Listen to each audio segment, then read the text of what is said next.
بسم اللہ الرحمن الرحیم۔ اللہ کے نام سے شروع جو بڑا مہربان اور نہایت ہی رحم کرنے والا ہے۔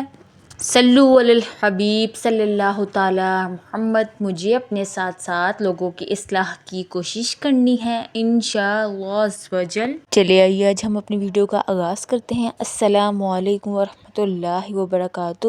خوش آمدید تجوید آسان انداز میں علم و ایمان کے ساتھ۔ آج ہم پڑھیں گے مدنی قاعدے کا سبق نمبر 6 کھڑی حرکات۔ یہ سبق قرآن پاک کو صحیح اور خوبصورت انداز میں پڑھنے کے لیے بہت ضروری اور اہم ہے۔ چلے آئیے جانتے ہیں کھڑی حرکات کیا ہے اور کسے کہتے ہیں۔ جب کسی حرف کے ساتھ ایسی علامت لگائی جاتی ہے جو آواز کو لمبا کر دیتی ہے تو اسے کھڑی حرکات کہا جاتا ہے۔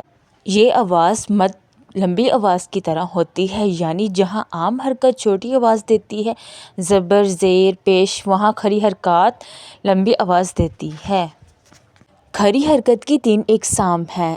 پہلا، کھڑی زبر۔ جب کسی حرف کے اوپر چھوٹی الف یعنی زبر لگائی جاتی ہے، یہ الف کی آواز کو آ میں بدل دیتی ہے، مطلب آواز لمبی ہو جاتی ہے۔ مثال کے طور پر با خڑا زبر با، تا خڑا زبر تا، جیم خڑا زبر جا۔ یاد رکھیں زبر کی لمبی آواز سے زبان کو لمبا کھینچ کر آ کہیے، جیسے جیم خڑا زبر جا، دال خڑا زبر دا، سین خڑا زبر سا۔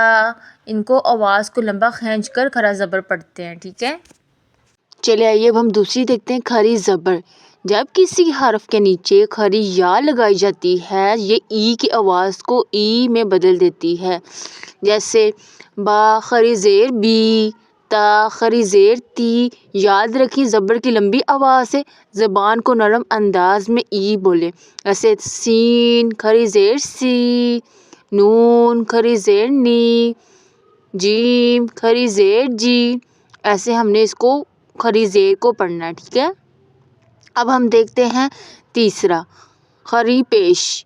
جب کسی حرف کے اوپر چھوٹا واو لگایا جاتا ہے، یہ او کی آواز کو او میں بدل دیتی ہے، ایسے با واو خڑا زبر بو، تا واو خڑا زبر تو، سین واو خڑا زبر سو۔ یاد رکھیں یہ پیش کی لمبی آواز ہے، او کو صاف اور لمبا بولیں، ایسے نون واو خڑا زبر نو۔ آگے ہم مثال، با علی زبر با، با یا زیر بی، با واو پیش بو، کھڑی آواز آ ای او، عام آواز آ ای او، حرکت زبر زیر اور پیش، ٹھیک ہے۔ یہ اس کا آج کا خلاصہ ہے۔ یہاں پر بھی کھڑی حرکات آئیں گی، ہم نے اس کو کھینچ کر لمبا کر کے اس کی مقدار کے مطابق پڑھنا ہے۔ آسان انداز میں یاد رکھنے کا طریقہ، زبر میں آ، زیر میں ای اور پیش میں او آئے گا، یعنی جب آواز لمبی ہو جائے تو سمجھ لے کہ یہ کھڑی حرکات ہے، ٹھیک ہے۔ تو ناظرین آج ہم نے سیکھا کھڑی حرکات آ ای او۔ اگلے سبق میں ہم سیکھیں گے جزم اور سکون انشاءاللہ۔ اگر آپ کو ویڈیو پسند آئی ہو تو لائک، شیئر اور سبسکرائب ضرور کریں تاکہ ہم سب اللہ کے کلام کو صحیح تلفظ کے ساتھ پڑھ سکیں۔ جزاک اللہ خیر۔ صلو علی الحبیب۔